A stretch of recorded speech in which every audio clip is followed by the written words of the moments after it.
Ya, halo, balik lagi di DevOps Cupu. Bagaimana dengan kabar kalian? Semoga sehat selalu ya.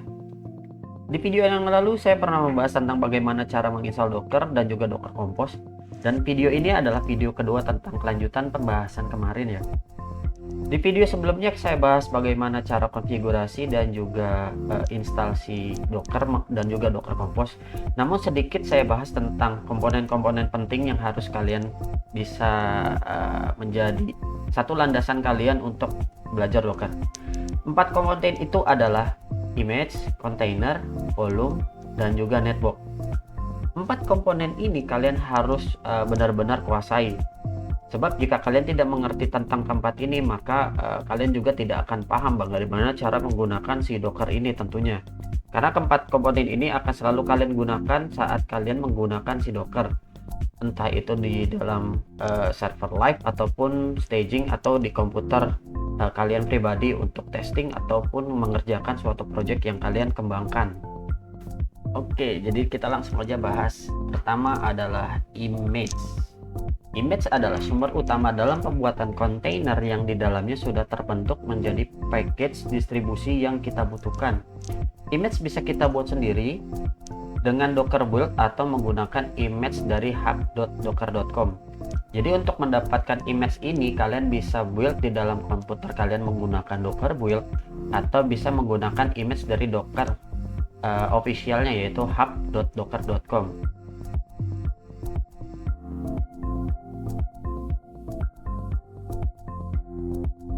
Next, yang kedua adalah kontainer. Kontainer instance yang berjalan di dalam sebuah image mirip seperti mesin virtual ringan yang menjalankan aplikasi secara terisolasi. Bisa dijalankan, bisa dihentikan, dihapus, dan dikelola secara permanen. Ya, ini memang benar ya. Karena nanti kontainer itu seperti halnya instance di dalam satu buah komputer host. Atau seperti virtual, kalian bisa hapus si virtualnya, lalu kalian buat virtualnya lagi. Namun bedanya kalau virtual kalian harus create si OS-nya. Setelah kalian create OS-nya, kalian install si aplikasinya, kemudian dependensi atau apapun yang kalian butuhkan untuk si production kalian. Namun setelah kalian hapus, maka satu buah VM itu hilang beserta aplikasinya. Nah, berbeda dengan kontainer. Kontainer itu sudah langsung kalian bisa mempackage si aplikasinya. Nah, otomatis ini perbedaan signifikan yang jauh dari virtual mesin dengan kontainer. Yang ketiga adalah volume. Media Docker untuk menyimpan data secara persisten di luar siklus hidup kontainer. Data dalam volume tetap ada meskipun kontainer dihapus. Digunakan untuk menyimpan database, file konfigurasi, log, atau sebagai mounting pad. Kalian bisa lihat di sini data dalam volume tetap ada meskipun kontainer dihapus. Jadi kalau kontainer dihapus, datanya masih ada.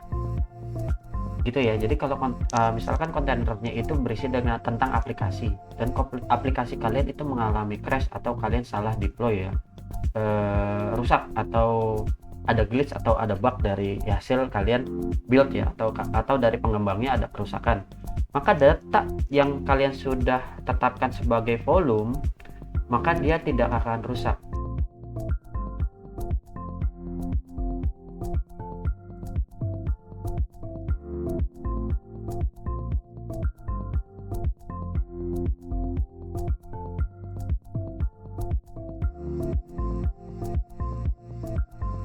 Yang keempat adalah network. Media komunikasi Docker agar antar kontainer bisa saling terhubung.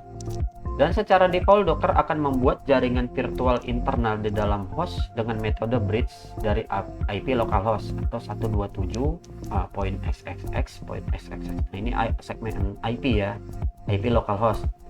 Jadi kalian tak perlu khawatir secara default nanti si Docker ini begitu kalian meng-create satu buah kontainer maka dia akan membuat satu buah IP yang langsung otomatis generate dan terbridge dari localhost. Jadi nggak perlu khawatir tuh kalian bagaimana cara mengakses aplikasi atau kontainer kalian dari luar. Jadi kalian tinggal tembak IP lalu port yang kalian gunakan nantinya di Docker. Dan itu secara otomatis kalian bisa terhubung jika satu segmentasi dengan komputer host kalian. Dan kemudian network bukan hanya itu ya. Network juga bisa menghubungkan dua buah atau lebih kontainer-kontainer yang kalian mau hubungkan. Misalkan kalian memiliki satu buah kontainer aplikasi, lalu yang satu lagi database kontainer. Kalian hanya tinggal mendefine di dalam Docker Compose kalian menggunakan network yang sama, ya, atau menggunakan di dalam Docker Run saat kalian merunning atau membuat satu buah kontainer tersebut. Secara otomatis kedua atau beberapa kontainer yang kalian butuhkan bisa saling terhubung jika kalian mendefine nama network yang kalian gunakan di dalam kontainer-kontainer yang kalian mau hubungkan. Belajar komen dasar Docker ini seperti kalian belajar bahasa ya, itu harus ada subjeknya, ada predikat, ada objek dan keterangan. Lalu bisa menggunakan hanya subjeknya saja, lalu ada menggunakan subjek, lalu predikatnya, lalu ada yang lengkap ya pastinya. Dan itu nanti analogi tersebut bisa digunakan untuk belajar si komen dasar Docker ini. Nah, berikut adalah komen dasar dari kelompok Dockernya dulu ya. Kita bahas satu-satu nih di sini. Untuk komen pertama adalah Docker PS. Langsung aja kita gunakan komen prompt Docker PS. Nah, Docker PS ini adalah menampilkan semua list kontainer yang ada di dalam host atau komputer kalian. Lalu coba kita tambahkan Docker PS -a, maka dia akan menampilkan semua kontainer yang dalam keadaan menyala dan juga keadaan mati ya. Lalu kita coba dengan Docker PS -as. Tadi kan di atas Docker PS -as. Coba Docker, langsung kita enter. Perbedaannya adalah hanya menambahkan bagian kolom size ya. Ini coba saya kecilin dulu deh. Dan kolom size-nya bisa kalian lihat di sini. Oh, itu masih numpuk. Mungkin kekecilan ya nantinya. Nah, di sini perbedaannya ada kolom size. Kalian bisa lihat di sini ya. Dan menampilkan dia informasi berapa size storage yang terpakai. Ini kan 1,3 nih. Nah, kurang lebih seperti itu. Selanjutnya adalah Docker exec. Komen ini digunakan untuk mengeksekusi satu perintah dari hostnya ke kontainer. Bisa juga sebagai sarana untuk masuk ke dalam si kontainernya ya. Katakanlah seperti kalian SSH atau meremote dari komputer kalian ke komputer yang lain. Kurang lebih seperti itu. Bisa login ke komputer tersebut dengan cara remote ya. Sama dengan Docker exec ini, kalian bisa masuk ke dalam kontainernya. Yuk lanjut, kita coba langsung. Ini saya coba besarin lagi Docker PS -a. Dan syarat untuk masuk ke dalam kontainernya atau komen ini adalah harus keadaan menyala seperti ini ya. Ini kan up nih. Kalian tidak bisa masuk ke dalam kontainer jika kontainernya masih mati. Docker exec in it, lalu nama kontainernya yang hidup ya, bin/bash. Oke, ini sudah masuk ke dalam kontainernya dan kalian masuk sebagai user odoo. Jika kalian tidak menggunakan -u ya seperti ini ya, karena memang komennya seperti ini templatenya exec -it, kalian bisa tambahkan u, id atau name si container, lalu tambahkan /bin/bash. Jika kalian tidak menggunakan -u, maka dia akan default saat kontainer itu dibuat, image kontainer ini dibuat menggunakan si user odoo.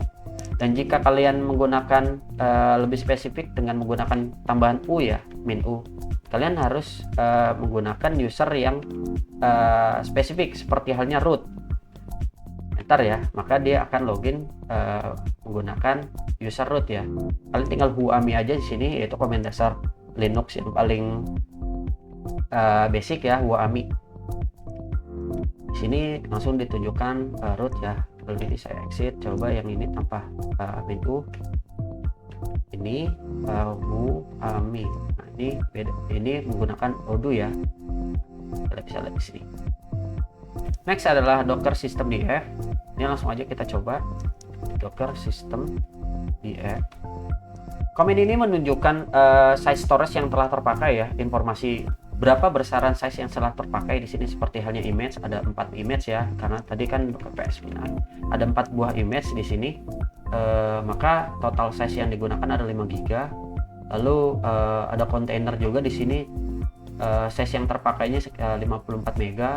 Lalu lokal volumenya ada 6 GB ya. Nah, itu keterangan atau informasi yang kalian bisa dapatkan menggunakan komen Docker system dia. Next, Docker system prune. Langsung aja kita coba di sini. Docker system prune. Nah, di sini adalah komen untuk meremove keempat komponen ini. All stopped container, network, dangling image, unused bulk cache.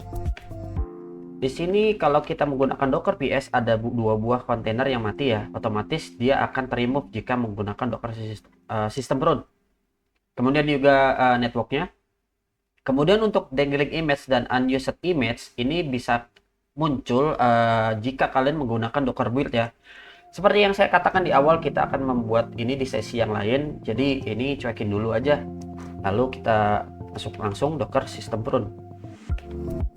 Dan jika kita tekan yes, maka otomatis dua buah kontainer ini bakalan dihapus secara masif. Ini ya, sudah kita coba cek dengan Docker PS-min A dan sudah di remove ya sama si Docker system prune tadi. Yang di remove dua buah kontainernya, lalu satu buah networknya. Lanjut ke bagian ini. Nah, untuk belajar bagian ini kalian bisa analogikan seperti belajar bahasa, yaitu subjek, predikat, objek, lalu keterangan ya. Dockernya sebagai subjek, lalu predikatnya itu keempat komponen ini, nanti tinggal ganti-ganti saja. Lalu objeknya adalah komennya, lalu keterangan adalah name atau ID. Atau nanti jika kalian ubah predikatnya, maka akan ketemu nama selain name atau ID seperti repository. Mungkin nanti aja bakalan kalian lihat bedanya. Kita langsung aja. Yang pertama adalah ls ya. Ini langsung kita masuk sini. Misalkan docker image ls ya, yang pertama. Dan ini menampilkan informasi semua image yang ada di dalam PC atau komputer kalian. Maka dengan begitu kalian bisa mendapatkan informasi nih tentang list image-nya. Lalu docker container ls sama ya, list container juga. Lalu docker volume ls, ini juga pasti volume yang ada di dalam komputer kalian atau server kalian. Lalu docker network ls sama, ini juga menampilkan informasi network si docker yang ada di komputer kalian. Next, command prune. Berbeda dengan sistem prune atau command yang di atas, prune di sini secara global ya. Kalau ini berdasarkan segmen masing-masing. Langsung aja kita coba. Docker PS-min A dulu. Langsung aja ya docker image prune. Image prune. Di sini langsung yes saja ya, karena dangling image ya. Dan di sini pasti 0 byte karena memang dangling image-nya nggak ada karena kita tidak membuat suatu image. Lalu dilanjutkan dengan docker container prune. Nah, di sini all stopped container. Jadi yang kedua ini hilang ya. Nah, docker PS-min A. Nah, itu hilang ya karena di sini kan sudah terdelete. Lalu docker network prune. Nah, tadi kan yang kedua tadi itu network yang pasti networknya nggak digunakan karena sudah kontainernya sudah di delete. Maka secara langsung ini adalah untuk meremove-nya. Lalu docker volume prune. Nah, ini sama ya, yang tidak digunakan pastinya.